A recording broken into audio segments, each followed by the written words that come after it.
ဆရာကြီးနဲ့တကွာမမှုတော်တော်များတင်းတော်ကြီးများတင်းဒီတနာများအားလုံးကိုပြုလုပ်ကြည့်ကြပါ။ဘာသာရေးချင်းတည့်ရအင်းကျုပ်ရဲ့မိတာဒီသူသေးများတွေမှာအခြေခံထားတဲ့အချက်ကအစီခံခြင်းနဲ့ပတ်သက်တဲ့အကြောင်းအရာတွေဒီနေ့လည်းပဲဒီဆိုင်လေးမှာပြည့်တော်ကိုဆန်ထားပြီးတော့အစီခံတော်သူများပေါင်းစပ်ပြီးတော့ဒေသနာကိုဝေမျှဖို့ဖြစ်ပါတယ်ဒီနေ့ဒီပေါင်းစပ်နဲ့ဒီဒေသနာကိုဝေမျှရတဲ့အခါဝေမျှရတဲ့လူကိုယ်တိုင်ဟောရတဲ့တရားကိုတော်ရှားတဲ့တရားဟောခြင်းဖြစ်ပါတယ်ကျွန်တော်တို့ဒိုင်နိုဆောဆိုတာရှိတယ်ဆိုတာကျွန်တော်တို့ကြားမှုတဲ့ရုပ်တည်နဲ့တွေ့တယ်။ဒါပေမဲ့သက်စုပ်လက်ကင်ပြစရာမရှိတော့တဲ့အချိန်မျိုးဒီနေ့လေကျွန်တော်တို့ပြန်ရုပ်တည်မှုတွေပြတော်ကိုစံထားပြီးတော့တကယ်အစီခံကြရလားဆိုတာလည်းပြန်ပြီးတော့စဉ်းစားစရာဖြစ်ပါတယ်။ကျွန်တော်တို့နေ့စဉ်နဲ့များကြားနေရတဲ့တရားတွေဒေသနာတော်မြတ်တွေဟာ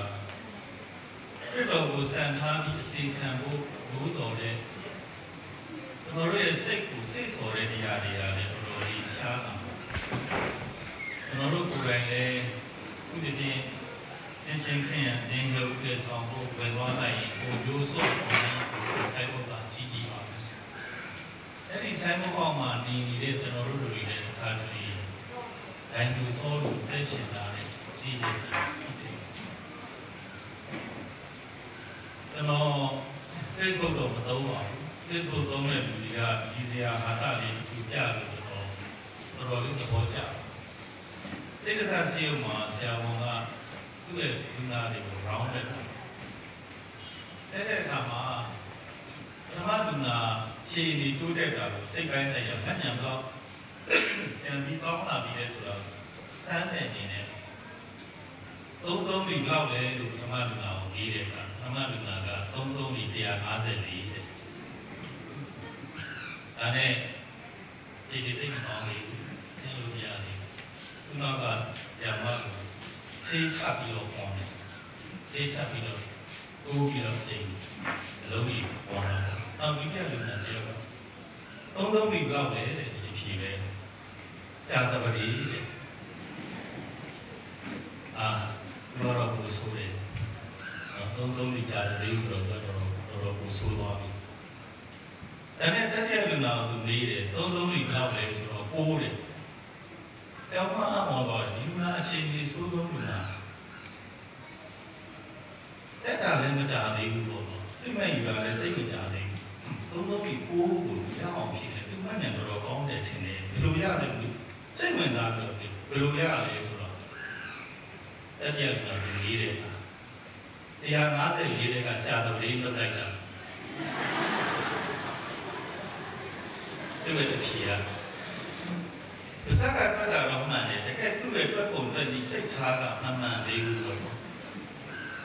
154တဲ့ကကြာတပတိလွတ်လိုက်တာ900ဒီနေ့ကျွန်တော်လည်းပဲပေါ့အခုခေါ်မဲ့တရားလည်းပဲပစကတော့ဟုတ်ရှင်ဟုတ်တယ်အဲ့ဒီကျွန်တော်တို့ရဲ့တက်တာတွေမှာပစကထွက်တဲ့ကူဟာတကယ်လက်တွေ့တက်တဲ့ဆန်းစစ်တဲ့အခါ154တဲ့ကကြာတပတိလွတ်တဲ့တက်တာမျိုးရှိခဲ့ပါကြည့်လေရှိတယ်ဒါကြောင့်ဒီနေ့စေခံဝန်ထမ်းခြင်းလို့ပြောတဲ့အခါအဲ့တော့ကိုစံထားပြီးတော့အစီခံတဲ့လူတွေအကြောင်းဆိုတာတဲ့အဲ့တော့ကိုစံထားပြီးတော့အစီခံတဲ့လူတွေရဲ့စိတ်ထားကိုစဉ်းစားဖို့ဖြစ်စိတ်ထားပိုင်းကိုစဉ်းစားဖို့ကျွန်တော်ဆရာကြီးဆံမောင်ပေါခန်းနဲ့စာပြီးနဲ့ကြီးလာတဲ့လူတွေပြောလို့ရအဲ့ဒီစာပြီးဟိုဖတ်တဲ့ကအတဲ့တော်ရဲ့ပြုစုပြုထောင်ခြင်းအဓိကဥတီကျပန်းလုံးနိုင်ကရင့်ချက်တဲ့ယုံကြည်မှုတယောက်ဖြစ်ဖို့ပဲဒါရေးစားတယ်有几千些的人家的文化的古古要不，可能要的那时候他的搬动感情的，有点啥样嘛？把一他的什么，你人家的有几个文化古巴比伦的概念有有的看，这个古山他比老家的谁看老的များ些啊？这个古山他比老家的谁看老的比较多。因为里面文化，咱们都在那里，咱们都有几代留的，文化在哪里也没得嘛，但你个现在也没呀，对吧？你现在呢，咱们都有几千现在文化呢，第三个家的嘞，这大概都是看的，我就说呢，世界的现在画面啊，咱们都渐渐把都加起来。ဒီကနေ့အသင်းတော်တွေနဲ့ယုံကြည်သူတွေကိုစိတ်ခေါ်နေတဲ့ကိစ္စတစ်ခုဖြစ်ပါကိစ္စတစ်ခုဖြစ်ပါဒီနေ့ပြည်တော်ကိုစံထားပြီးတော့အစီခံတဲ့လူတွေနဲ့ပတ်သက်တဲ့တန်းချက်ကလေးနှစ်ချက်ဒီနေ့ကြည့်ပြထားတဲ့တန်းချက်နှစ်ချက်ကိုတော့ပြန်ပြီးတော့ဗမာလိုဖတ်ချင်တယ်။တရားပြုဝင်တန်းခန်းကြီး73အငယ်14မှာငါသည်တခင်ဖြစ်လျက်အရှင်ဘုရားလည်းဖြစ်လျက်နှင့်သင်တို့၏ခြေကိုဆေးသည်သင်တို့သည်ဆေးနှင့်တို့၏ခြေကိုဆေးရကြမည်ဒုတိယကျမ်းပိုက်ကဒီမှာခုခေတ်ဝင်ကျမ်းခန်းကြီး30အငယ်40မှာဖြစ်ပါတယ်အကြောင်းမူကားလူသားသည်သူတစ်ပါးကိုစေစားခြင်းလာမလားလူတစ်ပါးစေကိုခံခြင်းလာ၎င်းမိမိအသက်ကိုစွန့်၍လူများကိုရွေးခြင်းလာ၎င်းသွားလာပြီးဟုမိန့်တော်မူ၏အဲ့တော့ကိုယ်တိုင်ပြောခဲ့တဲ့ဒီကျမ်းစကားနှုတ်ဘတ်တော်တစ်ခုထဲမှာလူတစ်ပါးကိုအစီခံဖို့ပဲဖြစ်တယ်လူတစ်ပါးကိုစေစားဖို့အဲ့တော့ရဲ့အဓိကစံနှုန်းစံသားဟာလူတစ်ပါးကိုအစီခံဖို့ဖြစ်တယ်အဲ့တော့ဒီတန်းချက်ကိုကျွန်တော်ပြန်ကြည့်တဲ့အခါရှင်ဟောခရစ်ဝင်ကျမ်းခန်းကြီး74မပြောခင်ဒီကနေငါးကိုဖတ်တဲ့အခါမှာပို့ပြီးတော့ပြတော့ပြောတဲ့အခြေအနေအချိန်အခါကိုပို့ပြီးတော့စဉ်းစားစရာဖြစ်လာခန်းကြီး73ရှင်ဟောခရစ်ဝင်ကျမ်းခန်းကြီး73နဲ့တစ်ကနေ9မှာဘာတခါပွဲမခံမီ၌ယေရှုသည်ဤလောကမှာခမည်းတော်ထံသို့တောင်းရသောအချိန်ရောက်သည်ကိုသိတော်မူပြီးဖြစ်၍ဤလောက၌ရှိသောမိမိလူတို့ကိုချစ်တော်မူသောကြောင့်ဆုံးတိုင်အောင်ချစ်တော်မူ၏ကိုရောကိုအနန္တိကြောင့်မာနသည်ရှိမုန်ဤသားယုဒရှကာတို့၏စိတ်နှလုံး၌အကြံပေးသွင်းနေသည်ကိုကညစာကိုစားကြတဲ့ခမည်းတော်သည်အလုံးစုံတို့ကိုသူ၏လက်သို့အပ်ပေးတော်မူသည်ကို၎င်းလူသည်ဘုရားသခင်ထံတော်မှထွက်လာသည်ကို၎င်းဘုရားခင်ထံတော်သို့ကြွသွားမည်ကို၎င်းယေရှုသည်သိတော်မူသည်နှင့်တပွဲမှထ၍ကိုယ်တော်ကိုချွတ်ပြီးလျှင်ဟောဟာကိုယူ၍အားကိုစီးတော်မူ၏ကိုယ်တော်မှရေကိုအိမ်လုံး၌လောင်း၍တပည့်တော်တို့၏ခြေကိုဆေးပြီးမှအား၌စီးသောဟောဟာနှင့်တုတ်တော်မူ၏အားမှဟောကိုစီးပြီးတော့အိမ်လုံးထဲကရေနဲ့တပည့်တော်ရဲ့ခြေကိုဆေးနေတဲ့အချိန်ကိုပြန်ကြည့်တဲ့အခါပေါ်မှာရှိတဲ့တမ်းပိုက်တွေကိုကျွန်တော်တို့ကြည့်တဲ့အခါခမည်းတော်တန်ကိုပြန်သွားရမယ့်အချိန်တနည်းအားဖြင့်လူစားပြီးခံပြီးတော့ဘုရားအဖြစ်နဲ့ခမည်းတော်စီကိုပြန်သွားရမယ့်အချိန်အလုံးစုံကိုသိတဲ့ဉာဏ်ဉာဏ်တော်နဲ့ပြည့်စုံတဲ့အချိန်အဲ့ဒီအချိန်မှာတဲ့ကိုဖတ်တဲ့အခါအကုန်လုံးကိုသိအကုန်လုံးကိုနားလေဒီထဲမှာပို့ပြီးတော့လိမ့်နေတာကခမည်းတော်ဘုရားကအလုံးစုံကိုအပ်မယ်ဆိုတဲ့အရာကိုလည်းသူသိတယ်အချိန်အားလုံးကိုရပြီးသွားပြီးအားလုံးကိုသိပြီးသွားပြီးဘာမှမလိုတော့တဲ့အချိန်မှာသူဘာတတ်လို့လဲဆိုတော့ဘဝကိုစီးပြီးတော့မှဘယ်တော်ရဲ့ခြေကိုစီးတယ်ဒီနေ့အပြည့်စုံဆုံးသောအချိန်မှာအပြည့်စုံဆုံးသောအချိန်အတိတရားခမည်းတော်စီကပိုင်ဆိုင်မှုအရာမှန်တယ် အလုံးစုံကိုသိပြီးအလုံးစုံပြည့်စုံတဲ့အချိန်မှာဒီကပြီးတော့စိတ်ခံတယ်။ဒါကိုပြောင်းပြန်စဉ်းစားရင်အစီခံခြင်းကအလုံးစုံတို့ရဲ့အချုပ်ဖြစ်တယ်။ဒါကိုပြန်ပြီးတော့ကျွန်တော်တို့စဉ်းစားရင်ကျွန်တော်တို့ကတော့အားလုံးလိုချင်တယ်အားလုံးသိချင်တယ်အားလုံးသိတဲ့အသည့်တရားအားလုံးရတဲ့အရာမှန်တရားကိုဘုရားပဲကိုသက်ရှင်နေတယ်ဘုရားပဲကိုသက်ရှင်နေတယ်ဒါပေမဲ့ယေရှုကတော့ခမည်းတော်တရားအလုံးစုံကိုသူရပြီးတဲ့အချိန်လုံးစုံကိုသိပြီးပြန်ရမယ့်အချိန်အားမယ့်အချိန်အားလုံးသိတဲ့အချိန်မှာတော့တပည့်တော်တွေဒီခြေကိုဆေးပြီးတော့စေစားဖို့မဟုတ်ပဲနဲ့စေခံဖို့ဖြစ်တယ်လို့လူ့ဘတော်ကပေါ်ပြတယ်။ဒီနေ့အပြင်ဒါပြီးရင်ကားတိုင်းပေါ်တက်ပြီးတော့မှသုံးရနောက်တဲ့နေ့မှာရှင်ပြန်ထမြောက်ပြီးသူဖျားဖြစ်တယ်ဆိုတာကိုလုံးလုံးရာ100% ပြမယ်အချိန်မှာဒီလုံးကိုလောက်တာဖြစ်ပါတယ်။ဒီနေ့အပြင်ဒါကိုကျွန်တော်ပြန်စဉ်းစားတဲ့အခါမှာယေရှုခရစ်တော်ဘုရား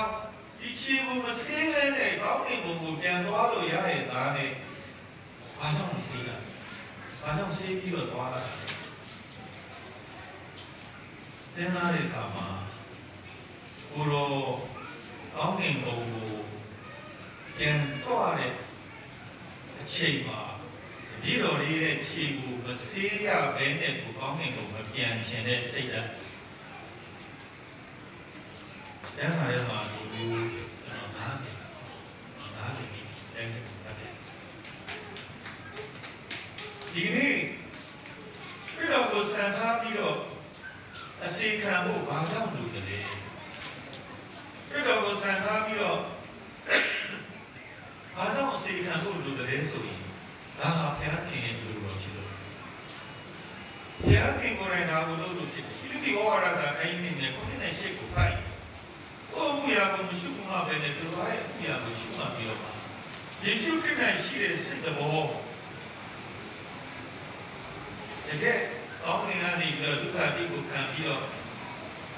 ယေရှုခရစ်၌ရှိတဲ့စိတ်တော်သူကိုယ်တိုင်လာလို့ဆံကူလာထားပြီးပြတဲ့အရာတစ်ခုဖြစ်တဲ့အတွက်ကျွန်တော်တို့ရဲ့တက်တာယုံကြည်သူတွေရဲ့ဘဝကျွန်တော်တို့ထားတဲ့အပြည့်စုံမှန်းနိုင်တာအဲ့တော့ကဲတော့ကျွန်တော်တို့အစီခံဖို့ဖြစ်တဲ့အတွက်ဒီအစီခံခြင်းဟာကျွန်တော်တို့နှလုံးသားထဲမှာဘုရားရဲ့အလိုတော်ကိုရှင်းပြီးတော့ခံယူဖို့ကျွန်တော်ရဲ့နှလုံးသားထဲမှာဘုရားရဲ့အလိုတော်ပဲဆိုတာခံယူဖို့ဘုရားရဲ့အကြံစီတော်ပဲဆိုတာကျွန်တော်တို့နားလည်ဖို့ဘုရားတော်ရဲ့ဘုရားတော်စာလံကိုကျွန်တော်တို့ဖိုင်ဒီနေ့ဆန္ဒစကားစကွန်ဆက်ချက်လာဖိုင်ဘုရားခင်ကကျွန်တော်တို့ကိုဘယ်လိုဖန်ဆင်းထားတယ်ဘုရားခင်ကျွန်တော်တို့ရဲ့တက်တာနှလုံးသားထဲမှာအကျဉ်းစီများစွာနဲ့ကျွန်တော်တို့ကိုအသွင်းပေးထားတဲ့ဘုရားဖြစ်တယ်ကျွန်တော်တို့ရဲ့အသက်ရှင်ခြင်းကျွန်တော်တို့ရဲ့ဘဝတက်တာထဲမှာဘုရားသခင်ရဲ့အကျဉ်းစီဒီအလုံးများပြားပြီးအလုံးထူးဆန်းကြပါလိမ့်လို့ဆရာဆရာကပေါ်ပြတယ်။ဒါကြောင့်ဒီနေ့ကျွန်တော်တို့ရဲ့အသက်ကကျွန်တော်တို့ရဲ့စိတ်ဝိညာဉ်ကိုဘုရားသခင်ပုတ်သွင်းပြီးဖန်ဆင်းတဲ့အချိန်ကလေးကသူ့ရဲ့အလိုတော်နဲ့အကျဉ်းစီတော်တွေပါပြီးသားဖြစ်တဲ့အတွက်ဘုရားသခင်ရဲ့လူတော်ဖြစ်တဲ့အစီခံခြင်းအမှုတော်မှာကျွန်တော်တို့ရဲ့ဘဝပဲဖြစ်ပါတယ်ကျွန်တော်တို့ရဲ့ဘဝပဲဖြစ်ဒီနေ့ခရစ်တော်ကိုစံထားပြီးတော့အစီခံရမယ့်လူတွေရဲ့စိတ်ဓာတ်နှလုံးသားဟာအရွယ်သုံးပါးမရွေးလို့ဘယ်လူမျိုးကမှမရွေးတဲ့စံသုံးစံထားဖြစ်ပါတယ်နေတာချမ်းသာတာပညာတတ်တာမတတ်တာနဲ့ဘာမှမဆိုင်အားလုံးနဲ့အကျုံးဝင်တဲ့စိတ်ဓာတ်အားလုံးနဲ့အကျုံးဝင်တဲ့စံနှုန်းတစ်ခုဖြစ်ပါတယ်။ဒီမှာဘုခရစ်ဝင်ကျမ်းခန်းကြီး7ငယ်44ကိုဖိုင်တကယ်ဆုံးစက္ကတဲ့ဘုရားမှာပြောတဲ့တရားမှတော်လို့ဖြစ်တယ်။ဒီမှာစင်းရဲတဲ့စားဒါဘုရားနဲ့တော့စားရမရှိတော့စားရမရှိတဲ့ဘဝခဲကစက်ကပ်ပြီးတော့ဆုံးလို့ပြီးတော့မှအောင်မြင်ခဲ့တဲ့သူရဲ့တက်တာပြီးရှင်ဘောဓုရဲ့တက်တာကိုကျွန်တော်တို့ပြန်ကြည့်နေတယ်ရှင်ဘောဓုရဲ့တောင်းကိုကျွန်တော်တို့ပြန်ကြည့်အများကြီးတွေ့တယ်ပြည့်စုံတဲ့ဘဝ那个安利设计呢，在东部的那个看待干嘛？比多点里边。因为新网路个，人家也把人留啥的好弄。你呢，这边呢，不过也在干嘛？看到的都看生意，那讲全部看你比较都谁看的多。因为看到我三他还比所以咯，也有个大面因为这些钱的，都不说。ဒီကိုကျိုးစုပ်ပြီးတော့ဆက်ကစေခံတဲ့စိတ်ဓာတ်ကဝေးကိုဝေးရအောင်ဖြစ်ပါတယ်။ကျွန်တော်တို့ဝေးကိုဝေးရမယ့်စိတ်ဓာတ်ကိုဖြစ်ပါတယ်။အဲ့ဒီဝေးရမယ့်စိတ်ဓာတ်ကလည်းတကူးတကားနဲ့ကျွန်တော်တို့ဝေးဖို့မဟုတ်ပါဘူး။တရားသခင်ရဲ့တရားတော်နဲ့ဒီဖန်ဆင်းခြင်းခံရတဲ့ကျွန်တော်တို့ရှင်ဘောလူရဲ့ဒုက္ခစကားနဲ့ပြောရရင်တန်ရှင်းသောဝိညာဉ်တော်ကိန်းအောင်တဲ့ကျွန်တော်တို့ရဲ့သလုံးသားအဲ့ဒါကိုကျွန်တော်တို့အသိအမှတ်ပြုပြီးတော့ဒီကဲပြပိုးနေတာကိုရက်ခလိုက်လို့ရှိရင်ဒီရဲပြန်တောက်တယ်လို့ကျွန်တော်တို့စိတ်တဲ့နှလုံးသားထဲမှာပြတော်ရဲ့စိတ်သဘောပြတော်ရဲ့စိတ်ကကျွန်တော်တို့မှာရှိတယ်ဆိုတာကိုနည်းနည်းလေးစဉ်းစားလိုက်တာနဲ့ကျွန်တော်တို့ဒီလိုဟာအသက်ရှင်နိုင်နေပြီဖြစ်ပါတယ်ဒီနေ့ကျွန်တော်တို့ရဲ့ဘဝဆက်တာထဲမှာရှိနေပြီးသားပြတော်ရဲ့တဏ္ဍာတော်နဲ့ညီတဲ့စိတ်သဘောကိုကျွန်တော်တို့ထပ်ပြီးတော့ပိုးပွေခြင်းတဲ့ဘာဝဒီနေ့အင်မတန်မှလောကကြီးအတွက်ကြောက်စရာကောင်းပါတယ်လောကကြီးအတွက်အင်မတန်ကြောက်စရာကောင်းပါတယ်လောကတော်ရဲ့အနှစ်သာရဖြစ်တဲ့ခရစ်တော်ကိုစံထားပြီးတော့တင့်တဲ့တဲ့ဘဝတစ်ခုကိုတည်ဆောက်ဖို့ကျွန်တော်တို့ဒါတွေကိုနည်းနည်းလေးမေးမိန်နေတဲ့အသက်တာကြီးတစ်ခုတွေခရစ်တော်ကိုကျွန်တော်တို့ပြန်ပြီးတော့ဘုံပြုဖို့ဖြစ်ပါတယ်အဲ့တော့စံထားပြီးတော့ကျွန်တော်တို့ရဲ့အသက်တာကိုကျိုးဆော့ဆက်ကအစီခံဖြင်းရဲ့အင်မတန်ရေးကြီးတဲ့ဥပဒေတစ်ခုကတော့ယုံကြည်ခြင်းနဲ့ရှင်တဲ့နာခံခြင်းပဲဖြစ်ပါတယ်ယုံကြည်ခြင်းနဲ့ရှင်တဲ့နာခံခြင်းပဲဖြစ်ပါတယ်ယုံကြည်ခြင်းရဲ့သက်သေဟာဘာဝကျမ်းထဲမှာကျွန်တော်တို့ကြည့်ယုံကြည်ခြင်းရဲ့သက်သေဟာဘာလဲလို့ပြောရင်ယုံကြည်ခြင်းကိုဘာနဲ့အကောင်ထည့်ပြမလဲဘာနဲ့တက်တည်တူလဲလို့ပြောရင်နာခံခြင်းနဲ့တက်တည်တူပါဇက်နဲ့ကျွန်တော်တို့ယုံနဲ့မရပဲနာခံခြင်းနဲ့တက်တည်တူဘောင်တန်ခိုင်း20နှစ်ဘောင်တန်ခိုင်း20နှစ်အငယ်တစ်ကနေကျွန်တော်မပတ်တော့ဘူးအငယ်6ကနေနည်းနည်းပတ်ပါမရှိဘူးဘုရားယေရှုဇာထင်းကိုယူ၍အားကြီးတဲ့အပေါ်မှာတင်ကြီးနေမိမိသားကိုမိမိလက်၌ကန်ရဲ့နှစ်ယောက်အတူသွားကြပြီ။သွားကြစဉ်တွင်ဣဇက်သည်အဘအာဗြဟံကိုအဘဟုခေါ်လျှင်ငါသားငါရှိ၏ဟုအာဗြဟံတူလေ၏။ဣဇက်ကလည်းမိပါ၏ထင်းလည်းပါ၏။ယေရှုဇာကိုသိုးငယ်သည်အဘယ်မှာရှိသည်ဟုမေးလျှင်အာဗြဟံကငါသားယေရှုဇာကိုသိုးငယ်ကိုဘုရားသခင်သည်မိမိအဖို့ပြင်ဆင်တော်မူလိမ့်မည်ဟုဆိုလေ၏။သို့သောနှစ်ယောက်အတူသွား၍ဘုရားသခင်မိန့်တော်မူသောအရာသို့ရောက်ကြသောအခါအာဗြဟံသည်ယဇ်ပလ္လင်ကိုတည်၍ထင်းကိုခင်းပြီးလျှင်သားဣဇက်ကိုချီနှောင်၍ယဇ်ပလ္လင်၌ထင်းပေါ်မှတင်ထား၏။မိမိလက်ကိုဆန့်၍သားကိုတတ်ခြင်းကဓာတ်ကိုကိုင်ယူလေ၏။အိုခါထာဝရဘုရား၏ကောင်းကင်တမန်ကအာဗြဟံဟုကောင်းကင်ဘော်ကခေါ်လေ၏။အာဗြဟံကကျွန်ုပ်ရှိပါ၏ဟုလျှောက်တယ်။ထိုတုတင်ကိုမတိမခိုက်နဲ့ရှင်းမပြုနှင့်သင်ဒီဘုရားသခင်ကိုကြောက်ရွံ့နေကိုယခုငါသိ၏အာဗြဟံရဲ့ယုံကြည်ခြင်းတရားကဘယ်အချိန်မှာအသိမှပြုနိုင်လဲအာဗြဟံရဲ့ယုံကြည်ခြင်းတရားကဘယ်အချိန်မှာအသိမှပြုနိုင်လဲနာခံတဲ့အသက်တာဘယ်အချိန်မှာနာခံလဲတတ်တာထဲမှာတိတိမိမိလေးပဲဆရာကြီးကဘာသာပြန်လာတာဒီကနှလုံးသားကိုတိုးထိတဲ့တန်းကျတဲ့တိတိကျကျပြန်ကြည့်တဲ့အခါဘာကြည့်ရလဲဆိုတော့လက်ကိုဆန့်၍သားကိုတတ်ခြင်းကဓာတ်ကိုကိုင်ဘုလိုလေးပဲရေးရတာလက်ကိုဆန့်၍သားကိုတတ်ခြင်းကဓာတ်ကိုကိုင်အာဗြဟံတော့တိနာခံခြင်းကြည့်တယ်ဆိုတာဒီဦးဒီတော်သားကိုစွန့်ရတဲ့ဆိုတဲ့တရားပေါ်ထားတဲ့ယုံကြည်ခြင်းတရားပေါ်ထားတဲ့အဲ့ဒီ ဒီငါဘုရားခင်ကိုတင်ကြောက်တယ်ဆိုတာကိုငါသိတယ်။ဒီယုံကြည်ခြင်းကိုငါအသိမှပြုတယ်လို့ဘုရားကပြန်ပြီးပြောတဲ့အချိန်ကအားကိုတတ်ဖို့ဓာတ်ကိုကြိုက်တဲ့အချိန်ဖြစ်တယ်။ဒီပွဲစရာဝမ်းနည်းစရာဖြစ်ပါတယ်။ဒီပွဲစရာဝမ်းနည်းစရာဖြစ်တယ်။ဒီနေ့အကျွမ်းမဲ့နာခံခြင်းဟာခရစ်တော်ရဲ့စံတစ်ခုဖြစ်ပါတယ်။ဒီတော့ရဲ့အလိုကိုဆောင်ဖို့လာခဲ့တဲ့ဒီရှင်မန်ဥယျာဉ်ထဲမှာခွေးတွေကသွေးဖြစ်ပြောင်းသွားအောင်ဒူးထောက်ပြီးတော့မျက်ရည်ကျပြီးဆူတောင်းခဲ့တယ်။ဒါပေမဲ့ဒီတော်ရဲ့အလိုကိုတော့သူငင်းတယ်။ဒီတော်ရဲ့အလိုကိုတော့အကျဉ်းမဲ့နာခံပြီးတော့ကားတိုင်းတက်ကိုတက်ခဲ့တယ်။သခင်ယေရှုဖြစ်ပါတယ်။ခရစ်တော်ကိုစံထားတယ်။အဲကြောင့်ဒီနေ့ကိုကျိုးစွန်ဆက်ကအစီခံဝန်ထမ်းခြင်းဆိုတဲ့ခရစ်တော်ရဲ့စံနှုန်းကိုကျွန်တော်တို့လိုက်ပြီးဖို့ကျွန်တော်တို့ပါးစပ်ကပဲပြောတာမဟုတ်ပဲနှလုံးသားထဲကအကျဉ်းမဲ့နာခံခြင်းနဲ့ကျွန်တော်တို့တက်တာကိုဆက်ကပ်လို့ဖြစ်ပါတယ်။နာခံခြင်းနဲ့ကျွန်တော်တို့တက်တာကိုဆက်ကပ်လို့ဒီနေ့ခရစ်တော်ကိုစံထားပြီးတော့အသက်ရှင်တဲ့ကျွန်တော်တို့ရဲ့ဘဝတက်တာကိုဆုကဆိုတာရှိပါတယ်။ဆုကဆိုတာဘုရားဆုံးဆက်ကစေခံဝန်ထမ်းခြင်းဆုကဆိုခရစ်တော်ကအသွေးသွန်းအသက်ဆုံးပြီးတော့လူတွေအတွက်ကားတိုင်းတက်မှာဆုံးလို့ဆက်ကခဲ့လို့အမြင့်ဆုံးသောရှိရောက်ခြင်းကိုခံခဲ့ရတဲ့ပုဂ္ဂိုလ်လည်းဖြစ်ပါတယ်။အဆုတီးသောဘုရားအရာအလုံးကိုဖန်ဆင်းပြီးတော့မှမိမိအသက်ကိုပြန်ပြီးတော့ယူနိုင်တဲ့ဘုရားဖြစ်ပါတယ်။သုတ္တကိုင်ထားတဲ့ပုဂ္ဂိုလ်ဒီနေ့ကျွန်တော်တို့လည်းပဲကျွန်တော်တို့စေခံဝန်ထမ်းပြီးတော့ခရစ်တော်နည်းတူစံထားပြီးစေခံတဲ့အခါမှာကျွန်တော်တို့အတွက်ဆုကကဘာလဲဆိုရင်ကျေနပ်တိုင်း30နဲ့19မှာဘုရားခင်မြတ်တဲ့ကျေနပ်တော်အသက်တာကိုပိုင်ဆိုင်ခွင့်ရတယ်ကျွန်တော်တို့ကထာဝရကာလဒီလောကကြီးမှာဒီလူတွေနဲ့ပဲနေရမှာမဟုတ်ဘူး။နောက်တော့ရဲ့ထာဝရကာလမှာကျွန်တော်တို့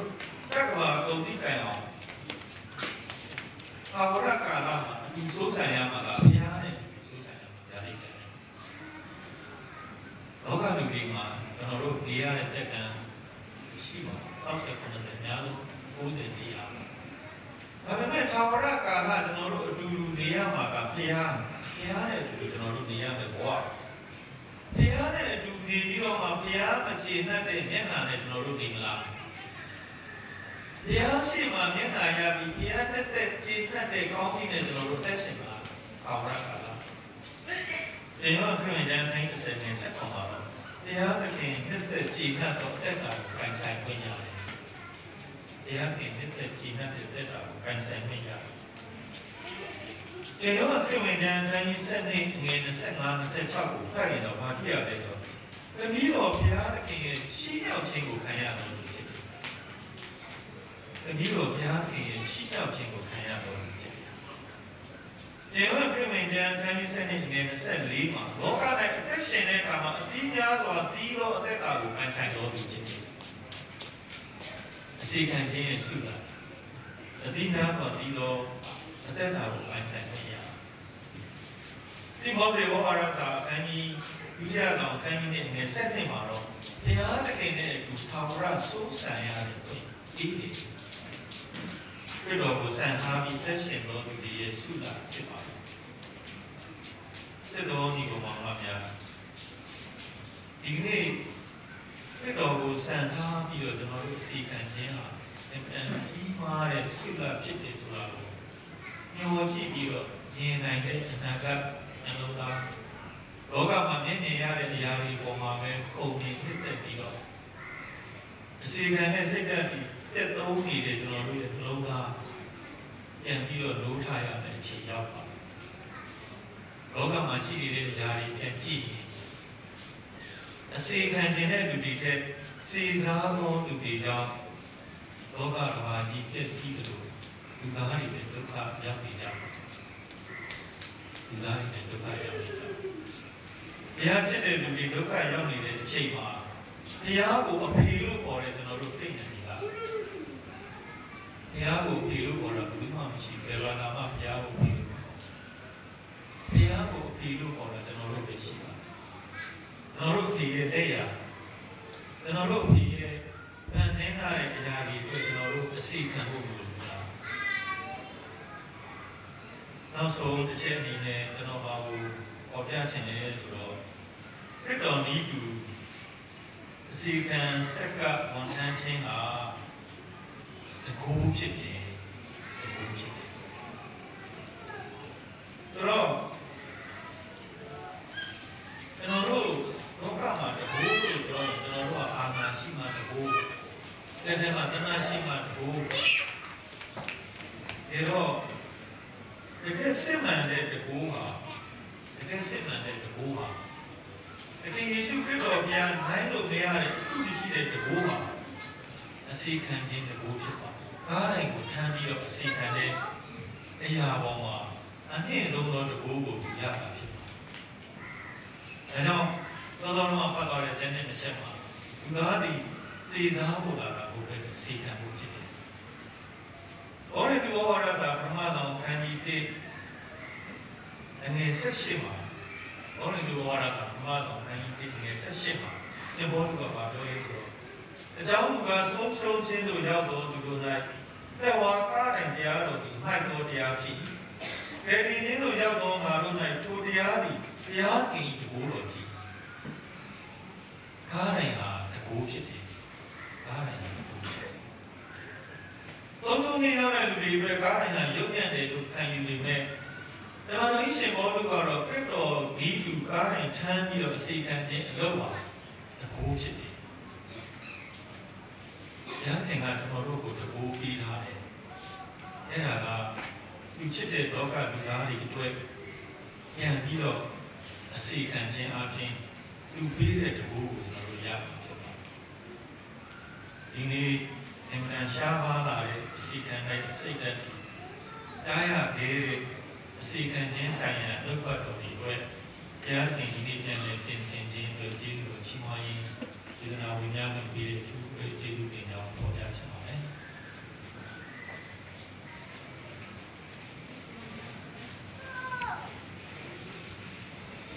Đồ chỉ mà du hù cú quê ông là bún đồ để lo ăn lo bỏ này, cái lý nhá của chị điên yên khuyên bay cả ông chị bị lòng đồ ta đồ thực hiện gì suy chỉ du kêu na tập ba phiêu ta đồ bút xuân đồ đi đã ông chỉ đồ mù đồ bác mi lôi chỉ chân mi đàn này tu yong chỉ đồ tu đi tu tập ba tuyệt asi khane ăn rong à lan kia đồ na bị đồ upase se apiti tan chen lo in noi mi da phơi chen đi để nó ăn mà bỏ này để cho người xem nghe đi xí đi vào xí đó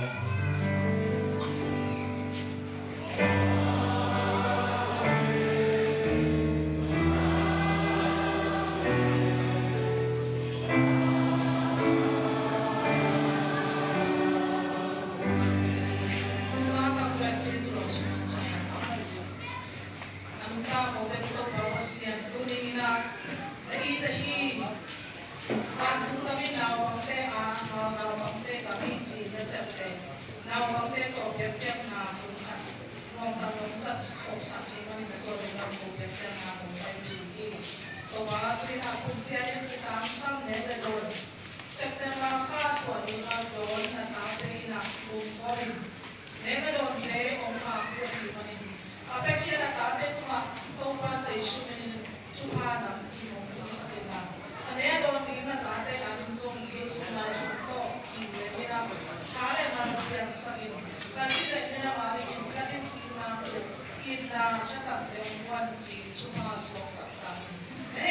hấp dẫn.